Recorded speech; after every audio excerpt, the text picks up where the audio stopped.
Hey guys, I just wanted to do a very quick recap on all the ways that they messed up with me because I know that my disability makes it hard for me to talk and remember stuff and change thoughts and feelings into words. So I just quickly summed everything up here and we're going to go through the list of all the things that they've done to me, and it's going to be real quick. Hopefully I can get this done in less than 10 minutes. So, first off, they violated my request for privacy in treatment. They never gave me the opportunity to explain my full story or what's been going on. They went online, they used, church hearsay and stuff like that, which is all misleading and biased. And, they just took it as truth and never gave me the benefit of the doubt. And not to mention, there are pastors out there with power of attorney that I need help canceling. This is what I needed them to help me do, was to cancel all these church memberships and power of attorneys and, NDAs. I'm not liable to NDA because they didn't tell me anything. Everything that I know about what's going on is because I discovered it on my own by catching them messing with me. So next, they violated my request for no games. I told them that I was a victim of stalking and bullying, and I told them that, I can't put up with this from my social workers or my doctors. If you guys are not upfront with me right now and either tell me the truth or, all they had to do was say, we're sorry, but we don't think that we can help you with our program here because we can't meet your needs. They didn't have to say anything about security or anything like that. But the least they could have, or neighborhood watch or any of their protocols, but they could have at the very least, said, hey, I don't think we're going to be able to meet your needs. We don't want to waste your time. Instead, they lied to me twice and brought me back on while they did all this stuff behind my back. They failed as mandated reporters. They didn't report any of the pre-Vermont abuse, no help finding attorneys or helping to cancel the memberships or anything like that. I obviously have ADHD and autism. It would have helped to have a social worker sit me down and get me focused on this stuff. They kept me under medicated the entire time. When I called him out on that stuff on the ACT team hotline, Scott retaliated by lowering my medication. First off, they gave me a different medication that is actually way weaker than my normal medication. And for the most part, he told me that I told him that if he gave me a weaker medication, I was going to run out early. That's just the way it is. And so to retaliate, he told me, well, you have to make sure you have amphetamine in your system next time I urine test you, because you didn't have any in your system this time. And then he goes, and by the way, I'm lowering your dose because I think your dopamine levels are too high, judging by your behavior right now. And I go, but you just said that I didn't have any amphetamine in my system, and I know I haven't taken any for a week. So how are you going to blame my current behavior unmedicated and say that it's from too much dopamine from the medication that is not in my system? And then on top of that, there's no test. There's no dopamine test. You got to radioactively label that crap and get all kinds of crazy MRIs and crap to test for dopamine levels.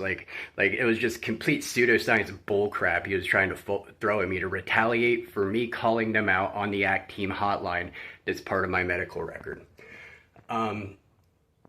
He used, hold on, sorry. Yeah, oh, and then the other thing, they didn't report the domestic abuse hotline for telling me that men can't be victims of domestic abuse. They might have by now, they might have sent a letter or said something just because I've been talking about it for so long. I would hope they did. Probably didn't, probably did. I don't know at this point because I've been trying to keep them away from me. They used questionable means of gathering data and information about me. Like I said, it was very clear that the hotel manager at Quality Inn was listening to me through the phone intercom. They would always have people come in to make sure the phones are working, because if I ever unplugged the phone so that they couldn't listen, they would get all antsy. They had to have something to do. somebody to bully, somebody to pick on, somebody to laugh about, because I have autism. And like I said, I talk out loud to process my thought and to prepare for other conversations. Or if I'm in an autistic meltdown, I might say a bunch of crap I don't mean that they will just use against me and try to make me look like a bad person, when I'm really just supposed to be having freedom of speech moments, venting in my own privacy in my own house. You know what I mean? Like, we have a right to be mad.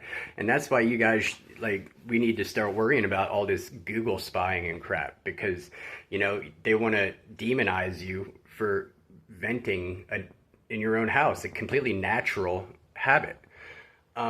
So yeah, those are the two ways they failed me as mandated reporters.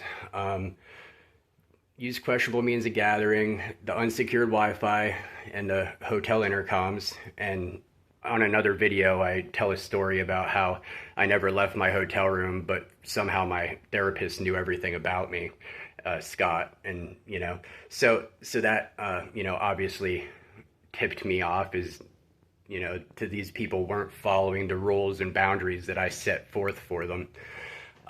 So sorry about the lighting, guys. They use my autism traits against me to fuel hate rather than understand. You know, instead of explaining how autism works and why I say the things I do in the privacy of my own home, and why I yell and get mad, and why I'm so stressed out, they, you know, just tried to use it as fuel to make people dislike me and get them to help them do their crap to me. Like, so another way is, oh yeah, sorry. And this is why I believe Sabina let my disability application lapse. Because she found out that, due to my history with police and them murdering my little brother, that I'm not very fond of cops, especially tyrants. But if they're a good cop, you know, I don't have a problem with good cops. We need cops. We need people to run our country. But, you know, we don't need tyrants, and we don't need fake people that are just causing problems to put cash in their own pocket. I'm sorry. You know what I mean? So I think that, you know, rather than giving me the, you know, what's it called when they give people benefits for being disabled, you know, reasonable accommodation, instead of giving me the reasonable accommodation and understanding that I'm just a severely damaged person that needs a lot of therapy and a lot of help from the right people, instead of doing that, she decided to take her anger out on me by allowing my disability claim to lapse. And that's my opinion. That's not proven. That's my opinion. That's the way I see it. And then they never reestablished my claim. They never reestablished my claim. So that's when I fired them the first time. And that's when I ended up relapsing on opiates for the first time in 15 years. And so, ironically, I was on the bus. I ran into a friend from high school, and poor girl was actually just recently assaulted. And, not recently now, but at the time she was assaulted. And I was trying to reconnect and whatnot. And, you know, I kind of, it wasn't her. It was definitely me and my mental state. But the crowd that I was hanging out with, I ended up relapsing, and I would do a lot of, you know, substances in that apartment. I got Hep C in that apartment, which thankfully I have B. I don't have anymore. But lo and behold, when they finally approved me for housing, guess what apartment they put me in? The same apartment that I relapsed in, the same apartment that my friend was viciously abused in, the same apartment that I got Hep C in. And they did it on purpose because I had this dirt on them and Scott, and it was on permanent record. They did it to try and trigger me. They just wanted to keep triggering me as much as they could. So here's another thing. I just got a letter, ironically, delayed mail again. So I got it 2 days before I had to turn in the paperwork. So it looks like I'm losing my Section 8 assistance in April. because I just never got the mail. Like I checked it on this past Friday or Thursday because I was waiting for something, and like it wasn't there, and I got it like what, yesterday or 2 days ago? Yeah, 2 days ago, and yeah, so there's that. Uh, you know, kind of ironic how my disability claim gets given to me late, and now all of a sudden this gets given to me late. It kind of seems like a pattern of repetition, doesn't it? Kind of seems like, you know, maybe this is something that they commonly do to people that they don't like. I don't know. It's just theory, you know, allegedly. Who knows what actually happened? I don't have the power, the FOIA power or anything that you lawyers and stuff have to be able to look into this stuff. This is why I need you. So on, and the thing is the day that I moved in, or sorry, let me back up, the April thing. So I was supposed to have a 1 year voucher. I didn't move in here until June. So basically, if my voucher expires in April, wouldn't that mean that I should have been able to move in like 6 weeks before they allowed me to? Like, did they honestly let 6 weeks of my voucher run out while I was, you know, suicidal and, you know, camping in the woods, you know, for 2 years? Like, you know what I mean? Like these are like, I don't know. I don't know if that's what happened. I don't know the system well enough to know how it works, but that's something that needs to be looked into. So, what else? There's that. Oh yeah, it took weeks to get me a working refrigerator, and like I said, I knew the girl that lived here before me. She like the refrigerator broke months before she left. They never replaced it, and then it took, you know, another almost month for me to get one, and they promised me a new one. They brought me a used one. You know, and then like they said it was taking so long because they were going to get me a new one, you know, and then they brought me a used one. As you can see, my fire extinguisher here is still out of date. You know, I've been here 6 months and never replaced the fire extinguisher. I'm pretty sure that I used Google Lens to look at my smoke alarm, and it pulled up a security site, and it said that there are pinhole camera versions of this smoke alarm. So I don't know. I'm not gonna go there, but it's just fun information. So what was another thing? Yeah, so ironically, I ended up in this same apartment, you know, with all these triggers and everything. So then I caught, then after I fired groundworks again, like I realized like for some reason, every time I would go visit anybody else in the neighborhood, I would get piss tested at the methadone clinic the next day because they thought I was using drugs again or something. And it was perfect. Like it coincided perfectly. Like every single time I would leave and go to somebody else's apartment, I'd be piss tested at the methadone clinic the next day. So I realized that they were both violating HIPAA and they were somehow in connection, and they were obviously trying to catch me. And because I'd fired groundworks, they had no right to be communicating with each other at that point about me at all. So that's something that needs to be looked into, phone records and all that crap. So, oh, okay. So then another thing that they did here was, like I said, they hired Sabina to come here and teach classes, and they had her knock on my door just to let me know that she'd be hanging around. She's the one that purposely allowed my disability claim to lapse. She's the one married to a cop in New Hampshire, and, you know, they, like, here, look, right there it is. Right there it is. Can you see it? Let's get it on there.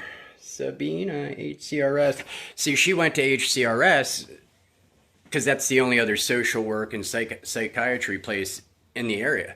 So going there, like, they knew that I wouldn't want to go to them for treatment because she's there. They had her come here and work purposely just to trigger me. And then if you go look at FoodWorks, I posted like a very polite complaint saying that I'm not going back there because it's a dangerous situation, and their manager needs to get a hold of, you know, the people and make them behave, basically. You know what I mean? Like the people that are waiting in line. And so they hired that guy to come work here too. Like, this is how bad these people are trolling me. This is clear retaliation bullying and abuse. You can't have this many coincidences without these people. You know what I mean? These are social workers. These are psychiatrists. Like the only person that hasn't messed with me is my doctor, Anna. And like that's because she's obviously she's got thousands of patients between herself and groundwork. She's powerful enough that they can't afford to lose her.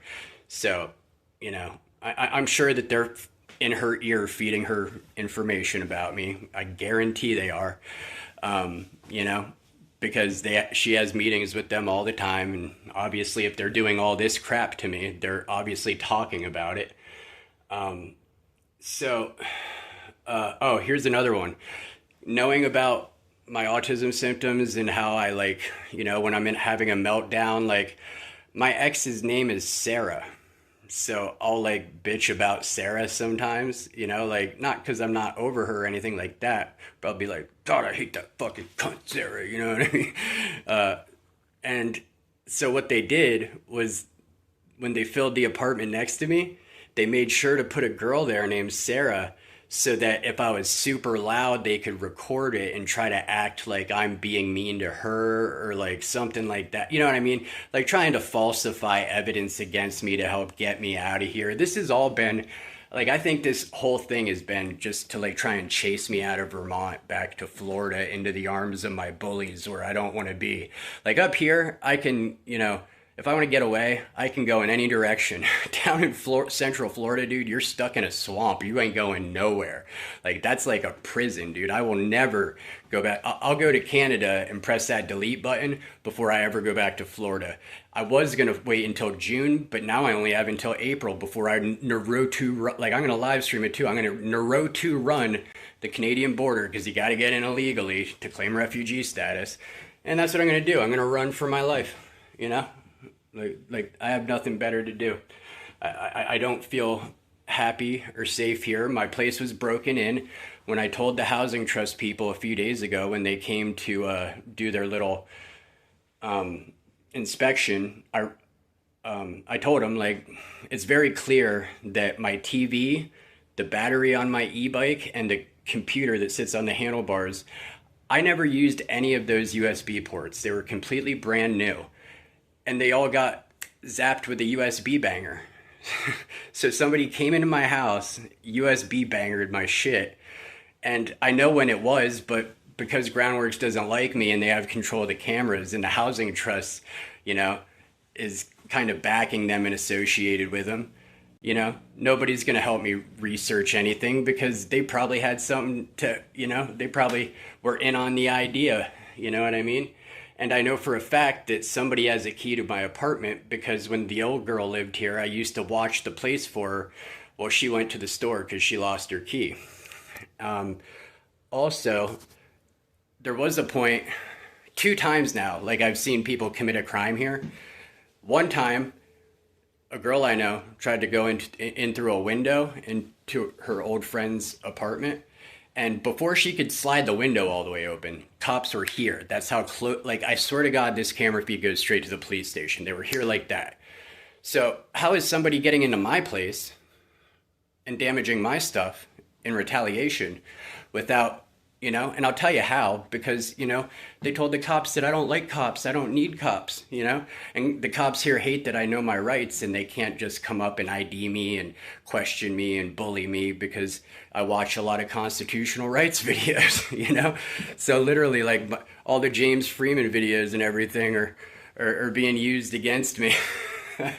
To get people to look the other way as they do all their bullying and bull crap. Like, let's be honest, guys, there's just too many coincidences here for this not to be retaliation, stalking, and bullying. It needs to be investigated by the Vermont Housing Authority. It needs to be investigated by the ombudsman, and I need a damn lawyer. And if I don't get the help I'm entitled to, I'm Naruto running that Canadian border and getting out of this life, man. I can't do this anymore. I didn't do anything wrong, dude. I honestly didn't. And when I tell my life story and all about the church, starting probably tomorrow, you guys are you're gonna understand it all, and like you're gonna see I didn't do anything wrong. You know, I'm not a terrible person.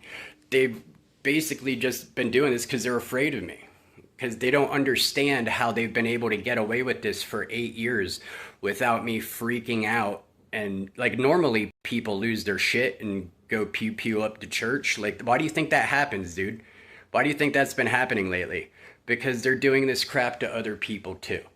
And when I came here hoping my Democratic friends in the state I grew up in, that my family and I paid taxes in our whole life, when I came here thinking that they would jump on the opportunity to help turn me into a success story and to help, you know, so that they could get some dirt on their enemies, you know, I guess I was wrong. I guess I was wrong because the second they messed up and lied to me, and I told him, I was like, don't lie to me. I'm gonna catch you. If you're doing backhanded crap, like this is what I been doing for 8 years. I'm gonna catch you, and don't waste my time. But they kept doing it. They kept wiggling their way in, wasting my time, purposely trying to trigger me back into drug use, purposely trying to do this, trying to do that. Anything they can do to mess me up. I really need your guys' help. You know, there's the whole list. Let's see if you guys can. Hold on. See if we can get a still shot of that. You know, that's a lot of quinky dinks. That's a whole lot of quinky dinks. Come on now, guys. Let's do something about this. The other people around here are all terrified. Do you think that a company that behaves like this has zero complaints on YouTube from the thousands of people that they house every year because they're good people? Or do you think it's because they've been hiding this crap and bullying people for years and people are afraid? The only problem is they ran into me, somebody who's already had everything taken multiple times. I have nothing left to live for. I really don't. They've taken like I'm so damaged by complex PTSD on top of complex PTSD. Like I probably have health problems that I need to get taken care of, but I barely trust the doctor that I have, and I certainly ain't gonna go trust a surgeon or somebody else that, you know, might be biased or might be influenced by them to accidentally on purpose botch something, you know? I'm just so damaged that I literally, I need your help. I need you to help me restore my faith in humanity, or else I'm gonna check out, dude. I'm done. I can't do this anymore. You know, you guys got a few months. Please do your thing. I'm rooting on you. I don't want to hate humans. I don't want to go, but like I have no other choice, man. Like I can't do this anymore. You know, I tried. I tried.